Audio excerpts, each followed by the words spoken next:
اکثر مریض ہمارے پاس آتے ہیں کہ میرے معدے میں بوجھ ہو گیا ہے، میرا معدہ یا پیٹ پھول گیا ہے۔ تو آج ہم بات کریں گے کہ ان کی وجوہات کیا ہے، روک تھام کیا ہے اور اس کا علاج کیا ہے۔ السلام علیکم، میں ہوں اسسٹنٹ پروفیسر ڈاکٹر یونس، یہاں پریکٹس کر رہا ہوں ایز اے کنسلٹنٹ گیسٹرونٹرولوجسٹ۔ گیسٹرونٹرولوجسٹ کا کام ہوتا ہے امراض معدہ، جگر، آنت، لبلبہ، اس سے وابستہ جتنی بھی بیماریاں ہوتی ہیں ان کی تشخیص اور بر وقت علاج ہمارا کام ہوتا ہے۔ معدے میں جب بوجھ بنتا ہے تو اکثر معدے میں زخم ہوتا ہے، ایچ فائلوری کا انفیکشن، اکثر فیٹی لیور، جگر کی چربی ہوتی ہے، اکثر مریضوں کو گیس ہوتا ہے یا کنسٹیپیشن ہوتا ہے، اس کی وجہ سے بھی اکثر لوگ الٹرا ساؤنڈ کرتے ہیں، ان کے پتے میں پتریاں ہوتی ہیں۔ تو یہ اس طرح کی وجوہات یا کچھ اس طرح جراثیم ہوتے ہیں جس کی وجہ سے معدے میں بہت زیادہ بوجھ اور پھیلاؤ بڑھ جاتے ہیں۔ تو اس کے لیے مختلف قسم کے ٹیسٹ کیے جاتے ہیں، جیسے الٹرا ساؤنڈ، سٹول پر H pylori, liver function test, lipid profile test, sugar test.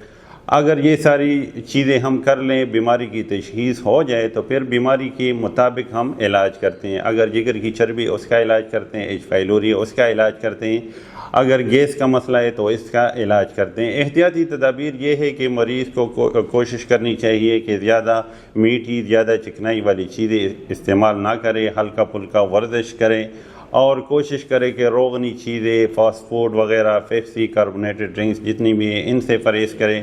جو سگریٹ نوشی وغیرہ یا شراب نوشی کرتے ہیں اس سے پرہیز کریں۔ ان ساری باتوں پہ عمل کریں گے تو انشاءاللہ آپ کو یہ مسئلہ ہوگا نہیں، اور اگر ہوا ہے تو بر وقت یہ ٹھیک ہو جائے گا۔ اب ہم بات کریں گے معدے کے مطابق کہ معدے کا جو مسئلہ ہوتا ہے، اکثر ایچ فائلوری کا جو انفیکشن ہوتا ہے اس کی وجہ سے معدے میں زخم بنتا ہے، تو اس کا بر وقت تشخیص علاج ضروری ہے۔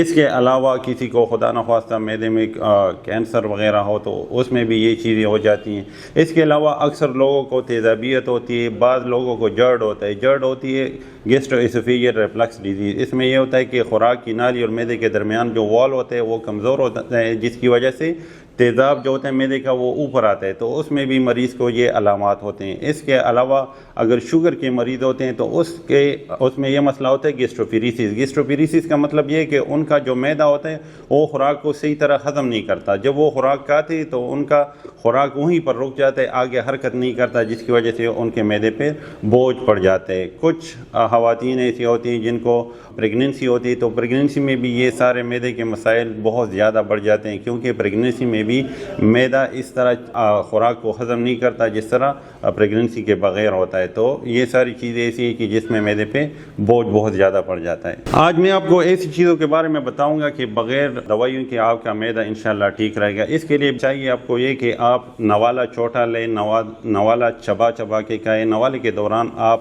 باتیں زیادہ نہ کریں۔ دوسرا یہ ہے کہ زیادہ اسپائسی اور آئلی چیزوں سے پرہیز کریں۔ ہری سبزیاں جو ہیں، گرین سیلڈ وغیرہ، فروٹس، ان کا استعمال بہت زیادہ کریں، اور کوشش کریں کہ جو دہی ہے، دہی میں پرو بایوٹکس بہت زیادہ ہے، تو دہی کا استعمال بہت زیادہ کریں۔